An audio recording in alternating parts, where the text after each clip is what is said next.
Hola hermanos, yo soy Lucas Martínez. Y este es el canal del personalista. Hoy vamos a ver el método fenomenológico de Edmund Husserl. Es cierto que Husserl no es el único filósofo que hizo fenomenología. La fenomenología no empieza con él. Ya Hegel pensaba en hacer una fenomenología, justamente su fenomenología del espíritu. Justamente la palabra fenómeno también la usa Kant cuando distingue entre el fenómeno que capta el sujeto trascendental, la cosa en sí, o noúmeno, que es incognoscible. Qué interesante esto, ya vamos a ver qué lugar, qué importancia tiene este concepto en la filosofía de Husserl. Bien, Husserl era un matemático que al interesarse por la filosofía quería fundar la filosofía como ciencia estricta, ¿sí? ¿Por qué? Porque para que la filosofía no sea simple y mera literatura o simple y mera opinión. Y este es el método que inventó con sus pasos específicos para lograr ese objetivo que tenía. Aquí contamos 4 filosofías con las que debatió Husserl y que quería superar. La primera es el psicologismo o emocionalismo. Ahí están más que nada Hume y los utilitaristas ingleses como Jeremy Bentham, John Stuart Mill. Según esta teoría, toda la inteligencia depende de las emociones. Y esto tiene muchas grandes consecuencias. ¿Por qué? Porque si la inteligencia depende de la emoción, los principios matemáticos y lógicos dependerían de las leyes psicológicas. Por ejemplo, de la ley de asociación. O sea, asociación psicológica, ¿no? Pero no es así. ¿Por qué? Porque la lógica se dedica a demostrar la validez de un argumento, ¿no? De ahí que se hable de las falacias, por ejemplo. Una falacia es un argumento inválido. Es decir, la lógica, la matemática, se dedica al contenido del pensamiento. En cambio, la psicología, tal como se plantea acá, se dedica más bien a los actos, al acto del pensamiento y no al contenido del pensamiento mismo, ¿sí? Bien. Después, la segunda teoría que Husserl quiere criticar es el historicismo. Acá podemos pensar en Dilthey, bueno, Nietzsche podría ser, y Eucken. De la mano del historicismo viene la sociología, ¿sí? Estudia el hecho social. El historicismo plantea que todas las filosofías y lo que dicen los filósofos y todos los pensadores en general dependen de su contexto histórico. Y de acá se plantearía una especie de relativismo cultural, ¿sí? Entonces, una filosofía que pretenda ser universal tiene que ir más allá de la situación cultural del filósofo, ¿no? Porque si no es algo ubicado en la cultura, ¿no? Y no quiere eso Husserl. Nietzsche decía que no hay hecho, sino que hay más bien interpretación del hecho. Husserl, en cambio, no se va a quedar con la interpretación del hecho, sino que va a ir a lo que vamos a llamar intuición herética, que ya vamos a explicar qué es. Bien, el naturalismo, que también quiere criticar, va de la mano con el positivismo y leyes exactas. Entonces, ¿qué pasa con el positivismo para Husserl? Pone una naturalización de conciencia como si fuera una conciencia de carácter puramente material. Se habla mucho de la endopercepción, percepción interior que tiene el sujeto, que porque hoy en día la ciencia piensa que la subjetividad depende total y completamente de las conexiones neuronales y que esta subjetividad es total y completamente material. En cambio, para Husserl la conciencia va más allá de lo puramente material. De hecho, la conciencia sería algo anterior a lo material, porque lo primero en la filosofía de Husserl es la experiencia de la conciencia. ¿Y qué experiencia puede hacer la conciencia de lo material? Bien, es la naturalización de las ideas.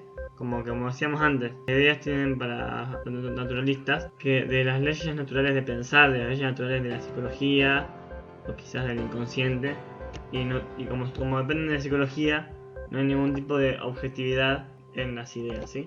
Por eso, para los positivistas, la verdadera filosofía está en la psicología experimental, de la mano de Wilhelm Wundt, que estuvo antes que Freud y fundó lo que después va a ser de la mano de Freud y otros, va a venir lo que es la psicología clínica, la psicología que dedica a atender pacientes en una clínica, ¿sí? Y otro que no hizo acá el autor que estuve leyendo, pero sí está, es el relativismo lingüístico. ¿Qué diría Husserl del tema del relativismo lingüístico? Del relativismo lingüístico surge el estructuralismo, con Foucault, con Lévi-Strauss, con Jacques Lacan, y por otro lado también surge el positivismo lógico de la mano de Wittgenstein. Bueno, que la experiencia de la conciencia, de algún modo, se interpreta a través de un discurso, pero es anterior al discurso, ¿no? Los filósofos del lenguaje, como por ejemplo Austin o Benveniste, al usar su propio método para escribir un libro, por ejemplo cuando Austin escribe Sentido de Percepción, hacen un análisis minucioso del uso que hace la gente de las palabras en el problema que quieren analizar. Y Husserl, en vez de tratar de entender las palabras que se usan en un problema, trata de intuir, a través de la intuición idética, la esencia misma de las vivencias de la conciencia. Empecemos hablando de la conciencia. Husserl escribe las meditaciones cartesianas. En este libro muestra cómo Descartes, en su afirmación, se había dado cuenta de que duda, y que si duda, piensa, y que si piensa, no puede dudar que existe, y que por tanto existe un ego cogito, un yo pienso, un yo pensante. Pero después de cogito Descartes, para poder probar la existencia de todo lo demás, tienen que recurrir necesariamente a Dios, ¿no? Y Husserl como que dice, bueno, vamos a ver después del cogito qué otro paso firme y seguro podemos dar. Y bueno, el paso seguro es lo que Husserl llama ego cogito cogitatum. Entonces, si Descartes dice, soy una cosa que piensa, que siente, que duda, que afirma, Husserl dice, soy una cosa que piensa siempre, pero que piensa algo. Soy una cosa que siente algo, soy una cosa que duda algo, que afirma algo, ¿sí? Toda conciencia tiene un objeto de la vivencia, y la vivencia es la experiencia de la conciencia. Hay una noesis y un noema. Noesis son palabras griegas, noesis y noema. Y la noesis no es la conciencia en sí misma, sino el sentido específico que yo le doy al objeto que capto conscientemente, ¿sí? Que en alemán este noesis es Singebung, no sé cómo se dice. Y el noema no es lo mismo que el objeto de la conciencia, sino el sentido que la conciencia le da a ese objeto. Vamos a poner un ejemplo. Supongamos que Aristóteles es el objeto de mi conciencia. Puedo pensarlo como maestro de Alejandro Magno, o como autor de la metafísica, como alguien que vive en esta gira. Puede haber diferentes variaciones o perspectivas o sentidos del objeto. Aristóteles a esto lo llamaría analogía. Pero acá no es el caso, porque no estamos hablando de analogía de un concepto, sino de las variaciones que puede tener una vivencia. Pasa por otro lado, ¿sí? Además, las variaciones también se pueden dar de otra manera. Puedo percibirlo, puedo recordarlo, puedo soñarlo, puedo estudiarlo. Hay diferentes actos de la conciencia por los cuales puedo captar este objeto. Y la intencionalidad se basa en que la conciencia tiene un objeto. La intencionalidad es un concepto que Husserl saca de su maestro Franz Brentano. Franz Brentano, que fue maestro de Husserl y también de Sigmund Freud. Este concepto es la intencionalidad, que es un concepto que usaba Tomás de Aquino, pero en otro sentido. Para hablar de, por ejemplo, de las pasiones o cómo las potencias tenían un objeto, ¿sí? Pero acá no hablamos de potencias como en Tomás, sino de conciencia. Y la conciencia no es una potencia. Y ya en el segundo Husserl, ya la conciencia no solamente capta un objeto, sino también es la que crea el objeto. Y por eso se llama fenómeno, ¿sí? El fenómeno no es algo que exista en sí y por sí, como lo hacía la sustancia en Aristóteles. El fenómeno, el objeto captado por la conciencia. de ahí que se llama fenómeno. Husserl no dice que hacemos experiencia de las cosas o de las personas. Husserl dice, hacemos experiencia de fenómeno. El fenómeno es objeto de la conciencia. Ahí aparece el supuesto kantiano, según la cual la cosa en sí es incognoscible y está más allá de lo que nosotros podemos llegar a conocer. Y la experiencia de la conciencia que la conciencia hace a su objeto se llama vivencia. Entonces, la conciencia no solo tiene intencionalidad, sino que además es esa intencionalidad. Entonces, Husserl parte de una triple reducción o una triple epogé. Epogé, que es un término escéptico, ¿sí? La reducción significa dejar algo de lado, reducir mi objeto y dejar algo de lado de lo que reduzco, o ponerlo entre paréntesis. Acá vamos, por ejemplo, primero a la reducción fenomenológica. La reducción fenomenológica consiste en pasar de la actitud natural a la actitud fenomenológica. ¿Y qué es la actitud natural? Es una experiencia espontánea que puede tener cualquiera, que se basa en la creencia en que las cosas que capto, sean del tipo que sea, existen y que son reales.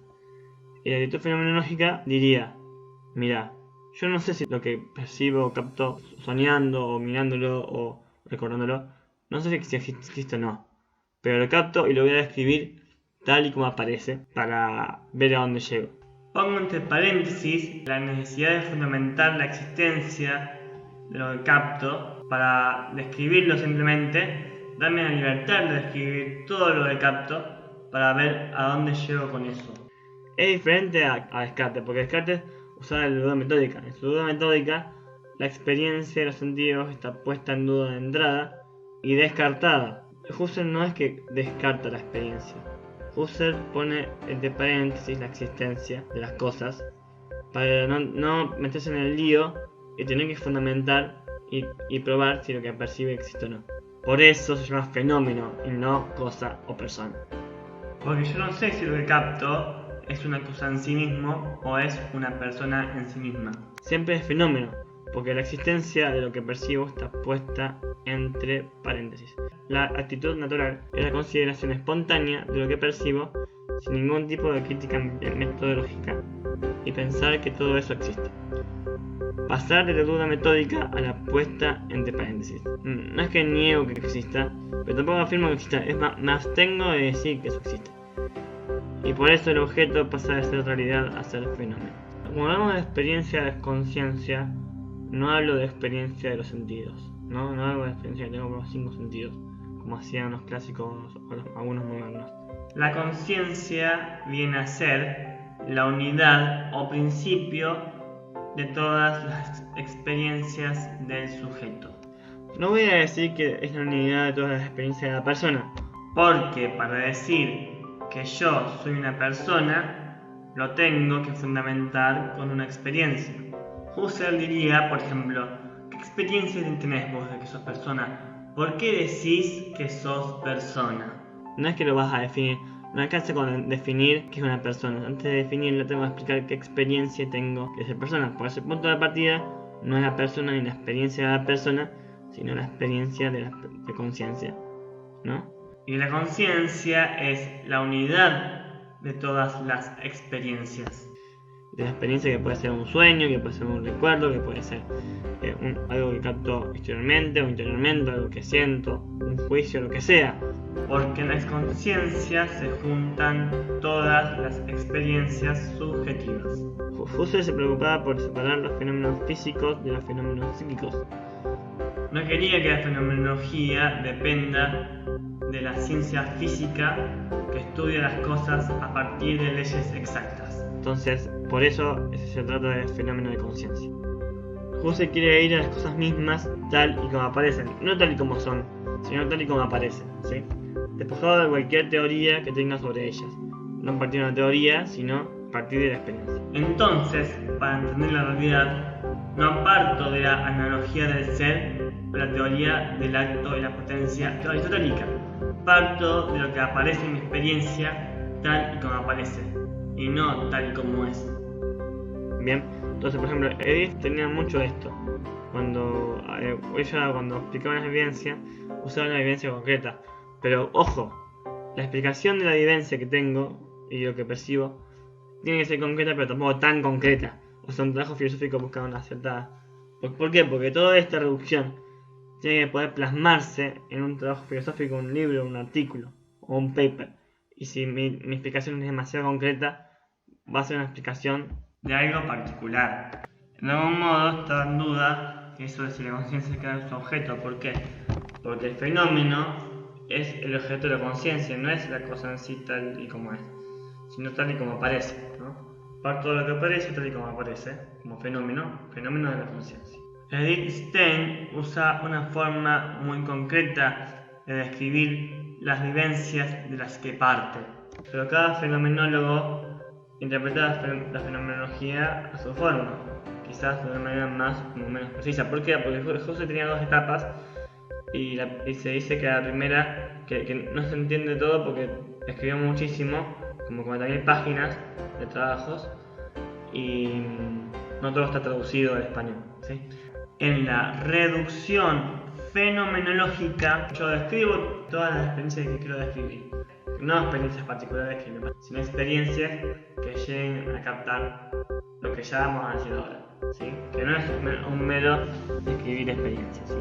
En la reducción eidética dejo a un lado lo que es la descripción de la experiencia para pasar a la intuición eidética. ¿Y de dónde viene eidética? Eidética viene del griego eidos, que significa en griego idea, o también esencia. Entonces, dentro de las experiencias que analicé de modo fenomenológico, hay un tipo de vivencia que quiero analizar para llegar a la esencia misma de esta vivencia o de este objeto que estoy captando, este objeto que es un fenómeno. El ser, tal y como analizaba clásicos, se da en los fenómenos. No se da en sí mismos, sino en los fenómenos. Por ejemplo, Edith Stein quiere captar la esencia de los actos de empatía. Y para Edith Stein la empatía se da en un sentimiento que se despierta ante la aprehensión del otro en su valor por lo que es por sí mismo. Y por ejemplo Scherer trata de captar en su filosofía, su ética, los valores que son el objeto de la conciencia para Scherer. Pero ¿qué pasa? Justamente para Scherer los valores no dependen de la cosa en sí misma que estoy captando, sino del sujeto. O sea, siguen siendo un sentido que le doy al objeto que estoy captando, al fenómeno, ¿no? Bueno, se ve ahí la fenomenología, ven cómo funciona la fenomenología. Bien, entonces llegar a captar la esencia de esta vivencia o de este objeto implica eliminar los elementos de las experiencias particulares para captar lo esencial. Si yo quiero entender qué es la empatía, tengo que eliminar los elementos particulares de la experiencia para captar lo esencial, la esencia de los actos de empatía. Cuando decimos acto de empatía, no nos referimos a algo que yo puedo realizar, una acción que yo realizo. Se refiere al acto de la conciencia por la cual capta su objeto. En este caso, Edith Stein capta o aprende al otro en su dignidad y valor. ¿Sí? No es una acción, aunque Edith Stein considera aparte la acción porque ella es más realista. Pero el acto de empatía en sí no es una acción, ¿sí?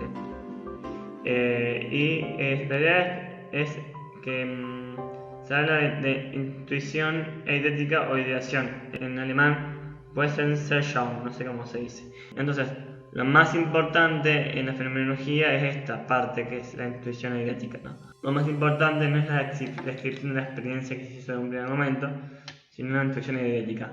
Llegar a definir en qué consiste el objeto de la vivencia que capto o en qué consiste la vivencia que capto, en esencia. Si quiero explicar en qué consiste un color, tengo que ver qué es lo que no puede faltar para que haya color. Y eso lo tengo que explicar fenomenológicamente hasta llegar a la esencia del color.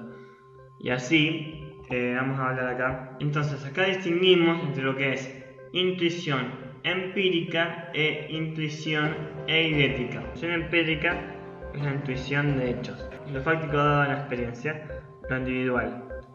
Las ciencias fácticas, que ya vemos así cuáles son, se basan en la observación fáctica, ¿sí?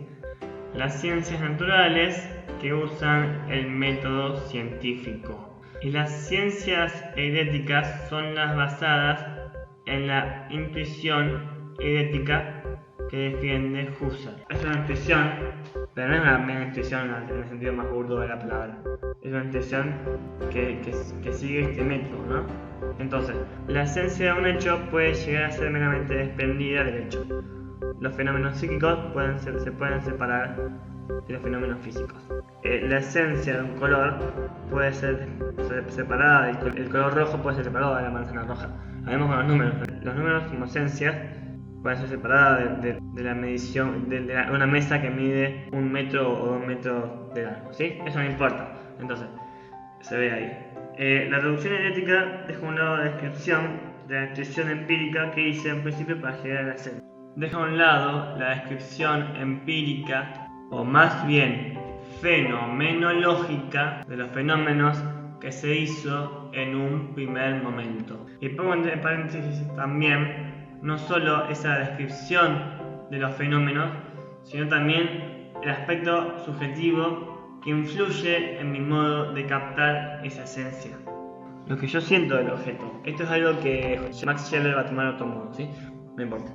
Y poner entre paréntesis cualquier teoría previa a la experiencia, aunque esa teoría parezca tener valor histórico o autoridad.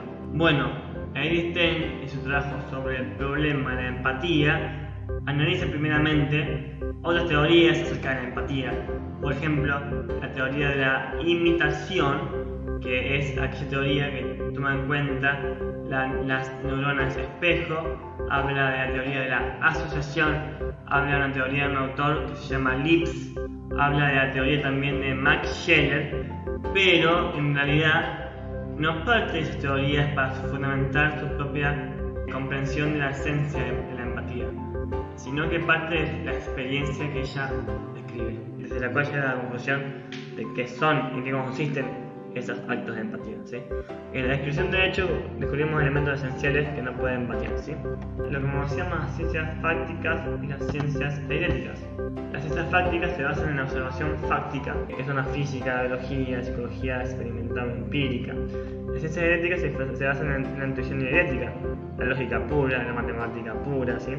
Las ciencias fácticas dependen de las ciencias eideticas porque el objeto de una ciencia se constituye eideticamente. El objeto de toda ciencia puede ser presentado por el método fenomenológico. Si la psicología empírica o experimental tiene como objeto de estudio los fenómenos psíquicos, necesita una teoría previa acerca de cómo se presentan esos fenómenos psíquicos. Y esa teoría la puede hacer la fenomenología. Si la física quiere estudiar la materia, para determinar su objeto, que es la materia, lo puede hacer gracias a la fenomenología. Si la biología quiere estudiar los seres vivos son presentados como objeto de la biología por la fenomenología. Por eso la fenomenología se presenta como filosofía primero. Y es por eso que las ciencias fácticas dependen de las ciencias eidéticas. Entonces, en tercer lugar tenemos lo que se llama la reducción trascendental. Ya habíamos hecho una reducción fenomenológica para describir nuestras experiencias. Hicimos una reducción eidética para llegar a la esencia de esas experiencias. Ahora hacemos una reducción trascendental para poder captar el sujeto de esa experiencia. Solo posteriormente el mostrarse esa esencia permitirá que aparezca la conciencia, como lugar en el que las esencias se manifiestan y se fundan. Pero en ese momento de descripción todavía no apareció la conciencia en mi descripción. Yo describo la experiencia que tengo de los valores, o la experiencia que tengo de la empatía o de la simpatía, o la experiencia que tengo de un objeto, de un fenómeno. Pero hasta ahí la conciencia no es aparición.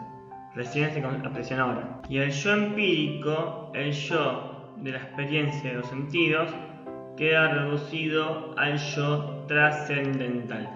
El yo trascendental, que es un yo que está va más allá de yo individual. Pues yo trascendental es aplicable a todos, ¿no? O más bien, la conciencia trascendental no se postula como la conciencia de una persona.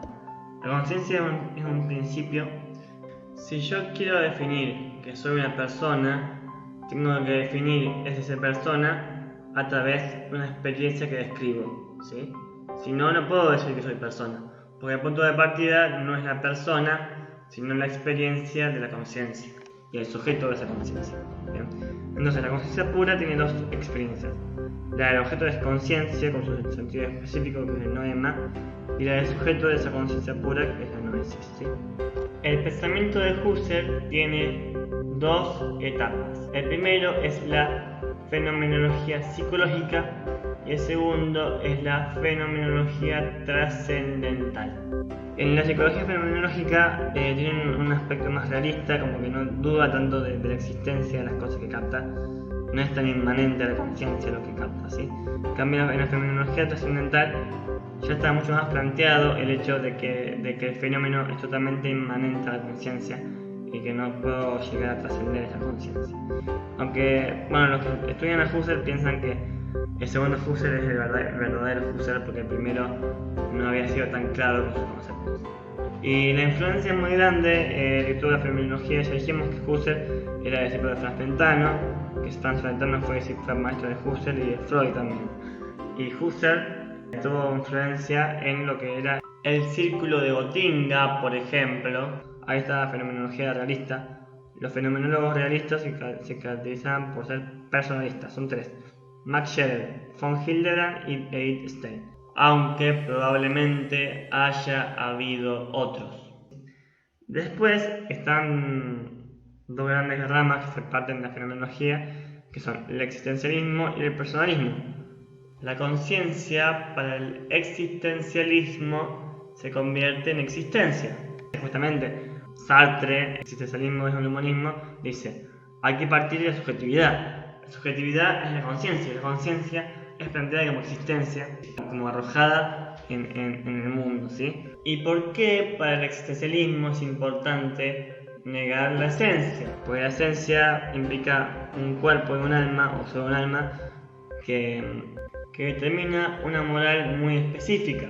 Y para desprenderse de la moral también hay que desprenderse de la esencia. Por eso la existencia es una variante de la conciencia fenomenológica. Y para el personalismo, la experiencia de la conciencia es tener en cuenta, pero ya se habla de la conciencia depende de la persona, está en la persona, ¿no? Se habla de la experiencia de la conciencia de la persona, ¿sí? Y esta experiencia sirve como punto de partida para conocer que tenemos un aspecto corporal y un aspecto espiritual, que no se niegan, se tienen, pero hay que probarlos a través de la experiencia. Entonces, ¿qué experiencia tengo de mi cuerpo? ¿Qué experiencia que tengo el aspecto espiritual? ¿Qué experiencia tengo de ser persona? Se puede decir, y filósofos como Edith Stein o Carrera Wojtyła lo han logrado, ¿sí? Como definición de manual para la fenomenología. La fenomenología es la ciencia descriptiva, trascendental, de las esencias de la conciencia pura. Pero si quieres ver en qué consiste el método personalista de Juan Manuel Burgos, podés poner este link. Eso es todo por hoy. No se olviden de suscribirse y de poner me gusta. Yo soy Lucas Martínez y este es el canal del Personalista.